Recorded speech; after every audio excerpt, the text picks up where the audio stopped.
उद्धव ठाकरेंसोबत जाऊया, मनसे नेत्यांचा शिबिरात सूर, तर बहुसंख्य पदाधिकाऱ्यांचा उद्धव ठाकरेंसोबत युती करण्याचा कल असल्याचं समोर।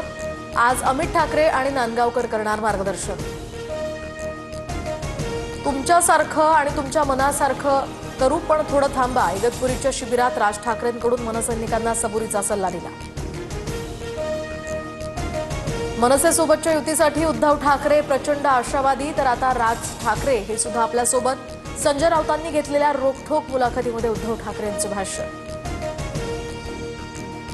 शिंदेंच्या शिवसेनेचे आनंदराज अंबेडकरांच्या रिपब्लिकन पक्षासोबत युती, तर आज दुपारी अधिकृत घोषणा होणार। स्थानिक स्वराज्य संस्थांच्या निवडणुकींच्या आधी ही मोर्चे बांधणी।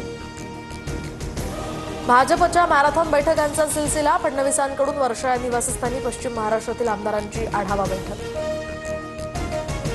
नाशिकमध्ये शिंदेंच्या शिवसेनेत नाराजी, माजी खासदार हेमंत गोडसे नाराज असल्याची सूत्रांची माहिती, तर पक्षातल्या गटबाजीमुळे गोडसे अस्वस्थ।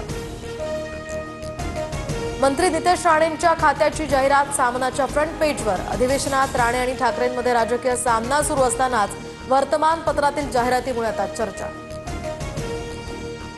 राज्यातील हनी ट्रॅप प्रकरणाची गुप्त चौकशी सुरू, 72 अधिकाऱ्यांसह काही माजी मंत्री हनी ट्रॅपमध्ये अडकल्याची सूत्रांची माहिती, तर मुंबई, ठाणे, नाशिक, पुणे आणि संभाजीनगरात या संदर्भातला गुप्त तपास।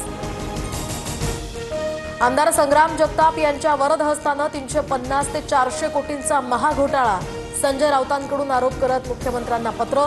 लोकप्रतिनिधी, ठेकेदार, अहिल्यानगर महापालिका लुटून खात असल्याचा पत्रात उल्लेख। विरोधी पक्षनेते अंबादास दानवेंचा आज विधान परिषदेत निरोप समारंभ, 29 ऑगस्टला त्यांचा कार्यकाळ संपणार।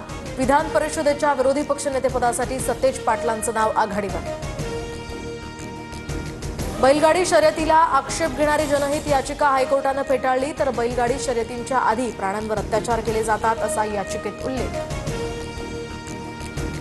पावसाळ्यामध्ये मुंबई गोवा महामार्गाची चाळण, रायगड जिल्ह्यातल्या नागोठणे या ठिकाणी खड्ड्यात वाहन अडकली, वाहन चालकांना नाहक मनस्ताप।